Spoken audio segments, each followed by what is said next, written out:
Glenn, can we hold hands and talk about our feelings? Thank you. I've always said this. If you want to hear some guy talk about his feelings, I highly recommend putting on a Simon and Garfunkel record. Me, I'm here for the metal.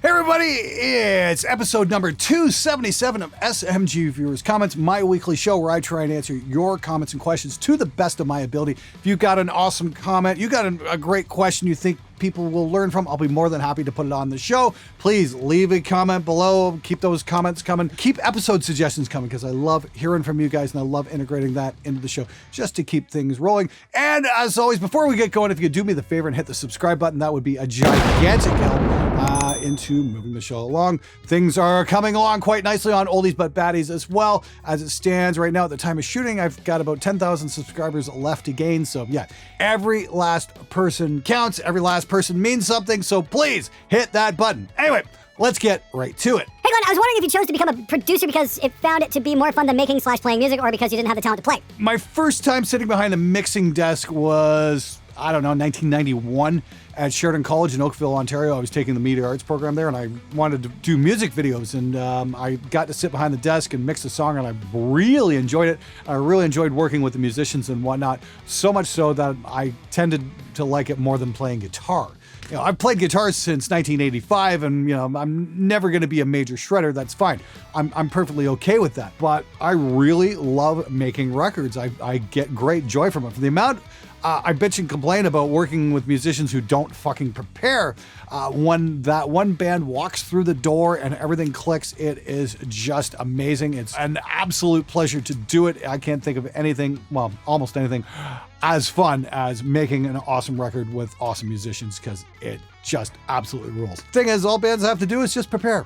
A lot. Hey Glenn, I was curious to know your thoughts on this. I know you're not really into autotune, but I was wondering what you think about using a basic synth or piano VST instrument to create a guide for the vocal melody. Have you ever tried it? Sorry if this is badly worded. Thanks lots. That's absolutely fine. I'm totally fine with that. In fact, I remember I had one band come in from Toronto called Ava and Aura, and the vocalist came in with a keyboard and he would lay down his vocal melody and then sing to that. And I think that's a great way to work. Another thing, I picked this up from the Year and a Half of the Life of Metallica videos, if you guys have ever seen that series, is keep an acoustic guitar on hand for working out vocal harmonies. You can work out your melody line and then you can just, extrapolate off that and figure out a harmony line right with that. So always have that on hand when you're working with a vocalist. It's just a great, simple tool to work with and will get you great results quickly, and you won't have to sit there scratching your head. Well, maybe we should tune it like this, maybe we should tune it like this. Just play it on the fucking guitar and work it out that way. Glenn, super affordable guitars. Me living in Mexico, barely making $400 a month with a master's in neuroscience. Yeah, I was talking about the new Harley Benton Amarok series. This is their green one. 6-string with the EMGs and the neck through body. I've been playing this guitar for the last couple weeks now, and it is all kinds of fun. At $490, it's a steal. I'm sorry you only make $400 a month with a degree in neuroscience. Have you ever considered maybe moving to Canada or a country that doesn't have its economy in the shitter? And I say this with all due respect to everybody who lives in Mexico and goes to work every day and works their fucking asses off. I'm not sure what the economic situation is there, why the peso isn't worth more than it should be. Please forgive me. I sometimes forget myself and fail to realize that I've got a worldwide audience and not everybody is doing quite as well as the North American economy. And for that, I do apologize. For you guys, that definitely becomes a little bit more difficult. And I'm not sure exactly what the situation is or what a good solution would be. I mean, even if you can get some of the even cheaper Harley Benton models, chances are if you import them into your country, you're gonna be taxed at an obscene rate. I don't know, get out and vote in a government that's not going to completely screw you over and maybe be conducive to stimulating your music economy. That might be my suggestion, but honestly, I don't think there's any easy answers to that kind of question either. But if you guys have some suggestions, believe me, I'm all ears. We definitely, nothing can go wrong here by having a discussion about the situation. So I encourage you, leave a comment below. But dude, seriously, with a degree in neuroscience, if you consider maybe moving away from Mexico to somewhere with a more stimulating economy, that might work as well. Anyway, I want to hear from you, dude. Leave a comment. Let's talk.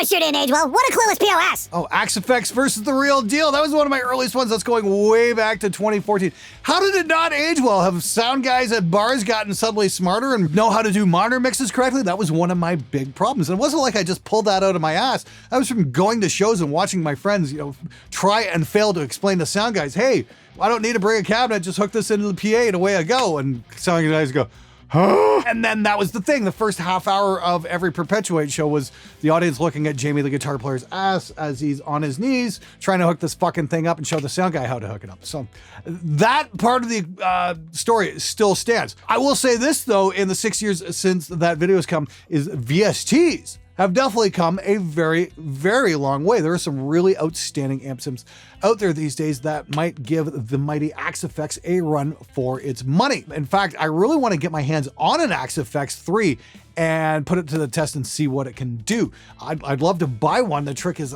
getting my hands on one because they're almost impossible to find. And if you find a used one, they've jacked the prices up because they're scarce right now.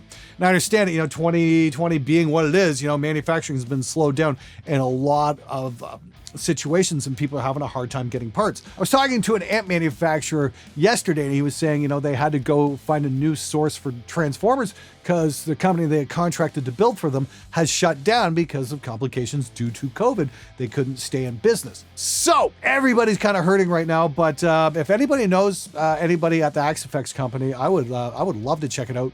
I would love to buy one, give it an honest review, and see how it stacks up against what's available in the VST realm these days, because I know Neuro is putting out some really amazing stuff these days, and ML Sound Labs as well. Going to be a very interesting future. I know there's a lot of cool stuff going on behind the scenes with a lot of the developers. I've heard some rumblings, shall we say, of other things that are going to be coming out real soon. And I think that needs to be done pretty quickly, is a breakdown of how VSTs are shaping up against the hardware units, because I think that gap is starting to close. Not a fan of the multicam, at least not constant bouncing around. I can see switching up between questions or pointing something out, but to me, the fam, love fam watches, I love the Friday shows. It's distracting and loses the conversation aspect. I think most people enjoy it, address head on, but I'm still gonna watch and learn. P.S. My 13-year-old daughter wants to know what experience has been working with female artists. Not gonna lie, I totally stole the idea from Ola England, and it really comes down to workflow while I'm working with 3 cameras. Is so I don't have to do punch zooms when I fuck up a line. It just allows me to go from camera to camera to camera, and everything's pretty smooth transitions, that kind of thing. So we are trying to cut the cuts down a little bit and making them less random. It's going to be a bit of a refinement process as we go. And actually, I'm handing this video off to Isaac Stolzer Gary, who also edits for Gear Gods, and we'll see how he does it with this edit. So Isaac, I hope you got the message there. Yeah, don't overdo it with the multicam cuts. As per the question for your 13-year-old daughter, what's been my experience? Unfortunately, I haven't had a lot of female metal musicians come in over the years, and I think that really kind of sucks. There was Jessica Desjardins. She was the vocalist for Bloodshot Eyes. She was one of the very first female death metal growlers I ever heard. This is years before I think anybody even heard of Arch Enemies. So she was definitely a pioneer, and lots of respect for Jessica because she could really bring it. There's a couple of Bloodshot Eye records out there. This one here, Bloodshot Eye, Expect the Unexpected. She laid down some absolutely hellacious vocals on this one.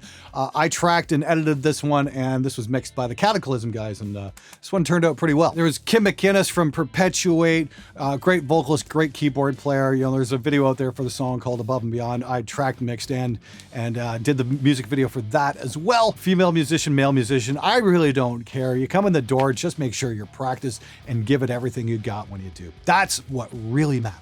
Actually, Glenn, I'm just starting to dip my beak into home recording, mostly due to COVID making everything boring. I'm literally just figured out how to use an audio interface with Amplitude. Where do I go from here, new? I'd love to see more absolute basics of home recording videos. I'm also appreciative of your non-bullshitty people, which you seem to be. Teach me, senpai. Okay, well, if you're recording amp sims at home, that's absolutely great. I don't quite have an amp sim course out yet, but I would recommend checking out some of my other videos, how to record heavy guitar, how to record heavy vocals, how to record heavy drums. I've got links to all those videos all over the place. They're definitely worth checking out. Even if you don't record live drums, you can definitely learn a lot from just some basic techniques just from watching those. And a lot of it has to do with dealing with drummers because they're definitely one of the most reasonable bunch of people I've ever worked with, that's for sure. That being said, I am going to do some more bare bones tutorials, just get you started, where do I go from here kind of thing. I think that's a great idea. I've got this really cool Audion Evo that I need to do a demo on. So maybe I'll integrate this into a tutorial of some kind, like,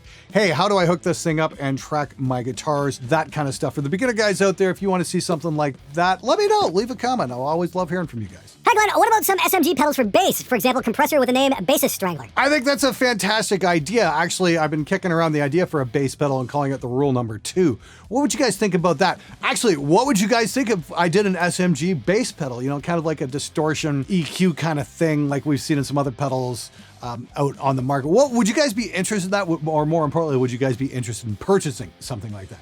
Once again, I want to hear from you guys. SMG bass pedal. And if you've got suggestions for a name, I want to hear that as well. I like the idea of calling it the Strangler. That might work, the SMG Strangler. Is it possible to do the Fredman method with mics other than SM57s? Would it have the same effect? Well, I don't see why not. You're just angling one mic on axis and one at like 55 degrees, that kind of thing. I've got this new Bare Dynamic mic here that's designed specifically for guitar. This is the TG151 mic. Just started playing with it. It's a little brighter than the 57. I haven't quite figured out where I want it to sit in front of the speaker cab. Fortunately, I've got one of the new Dynamounts coming in, so that might help me tweak this out a little bit better. But I don't see why it wouldn't work. The great thing about doing it with the 57s is now we've got custom mic clips. Even Frederick Nordstrom has put out a custom mic clip for the 57s that make setting this up a lot easier. The trick with doing the array like this is just getting the mic stands that are solid enough and tweakable enough that you can get the mics to sit like you want. But there's no reason why you couldn't take 2 of these and do it on and off axis, or a pair of 421s, or even mix and match like a 57 with a 421 or a 57 on one of these. The possibilities are endless, and there really is no excuse for just, the 57 and vintage 30 thing that's been done to death. It's like, come on, people, let's try something new. Let's get creative. I want you guys to get out there and do something cool like that. We should start doing something like that, like weirdest mic configuration, where you guys can send me files or something like that. Maybe I can do a compilation show. Show me your guitar rig, show me what you're using, show me what kind of mic configuration you're using, all that kind of stuff. That might be a cool thing to do. I don't know. What would you guys think about that? Once again, leave a comment. Let's hear from it. Hey Glenn! This is going to sound obvious to you, but do we need individual rack preamps like a Neve 1073 OPX or Great River MP to Envy in a Pro Studio, or the built-in preamps on your audio interface good enough to do the job? Thanks, love your channel. Hey Finn, thanks so much for writing in. That really is the $1,000,000 question. That's something I'm going to explore in a video in the future. I mean, if you're a home recording guy and you're not recording clients, I'm going to say that your interface preamps are probably pretty good. I mean, even the new tiny little Behringer, $99 unit or $150 unit, whatever the hell it's going for these days, the preamps on those things sound great. I downloaded it a while back for basic home recording, voiceover stuff. Yeah, no problem. If you're running a studio and you're bringing clients in, you're obviously going to want to give them the best. You're going to want them to have a reason to come to your studio, and chances are it's probably because you're going to have better gear than they do. That's the thing. Home recording has really changed over the last even 6 years from when I started doing YouTube, and I'm going to do a follow-up on that real soon about how things have shifted and how things work in the home studio environment. The short answer is it's great to have great gear, but it's not going to make or break you if you're just doing home recording. My suggestion would be stop worrying about preamps so much and worry more about mic technique and learning how to mix. That's going to have far more impact over your home recordings than the actual preamps you're using. Hey Glenn, how would you go about tracking drums if you're both the drummer in the band and the engineer? Well, actually, if you watch some of my demos, you see Jackson Ward playing drums on a lot of them this year. And Jackson is also an engineer. I farm a lot of that stuff out to him just so I can keep cranking videos out for you guys. Jackson does an incredible job at it, and you can see he's got a laptop sitting right next to his computer. I don't know if he's using that to remote control something or he's recording directly into that laptop. That I haven't asked him. But yeah, it's just basically just reaches down, hits record, boom, away you go, and he just lays down amazing tracks. Jackson's also available as a session drummer, so if you got a band or something like that and you want to get some really amazing drum sounds without having to resort to samples, I'd definitely say look Jackson up. You can find him on the Strata Recording channel. The guy is just absolutely one of the finest drummers I've ever had the pleasure of working with. Great dude as well. Very solid stand-up guy. What can I say? His tracks are stellar. I'm very fortunate to have him on the show. Hey Glenn, a question here. I'm broke 18-year-old kid. I want to make my first record with my band. Thing is, I'm only have 2-channel audio interface and no good amps for recording. So I was planning on hiring an engineer who owns a big enough studio to record real drums, then taking those tracks to my place to record the rest there, obviously using amps because I don't have another option. I've mixed virtual drums with decent results and also real ones, but they were of course done in mixing courses, so they were obviously greatly recorded. So the thing is, do you think that my plan has any chance to end up with a good result? And thanks you from reading and cheers from Ecuador. Oh yeah, F you Glenn. Well, I think you're in a situation that a lot of bands are finding themselves in. It's like, if you can track your guitars at home, yeah, go for it. The trick is there's a lot of stuff to watch out for. You're going to want to make sure you've got your strings taped off that you're not using.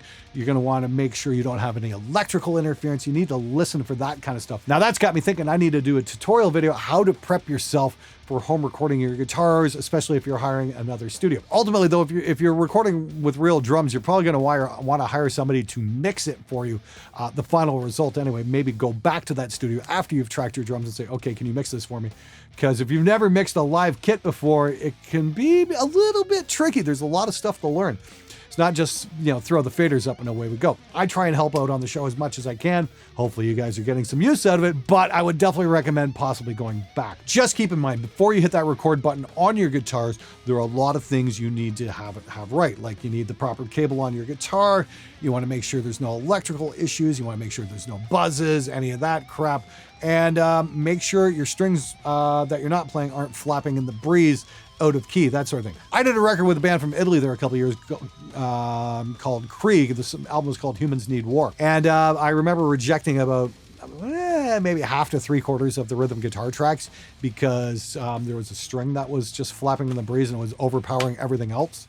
And the band was pretty bummed at first. They're like, oh man, we got it. And they taped stuff off and they learned and they got an incredible result. And I remember, when I got the new tracks and I was able to do a mix for them, I sent it back.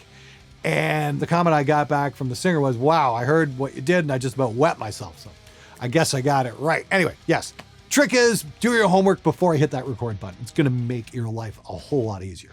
Good luck, dude. Does anyone know if it's possible to fix out-of-phase overheads after recording by moving the waveforms in Reaper so that they're in line, or am I just being stupid? It should be, but I would proceed with caution. Waves has a plugin for that as well, and I've used that a couple times when I was at Harmony because one of the overheads would wind up getting out of phase and you could just use it to nudge it a little bit easier, and it worked really great. I can't remember the name of it right off the top of my head, but if you go to the Waves website and look up phase, you can probably find something that will do the trick.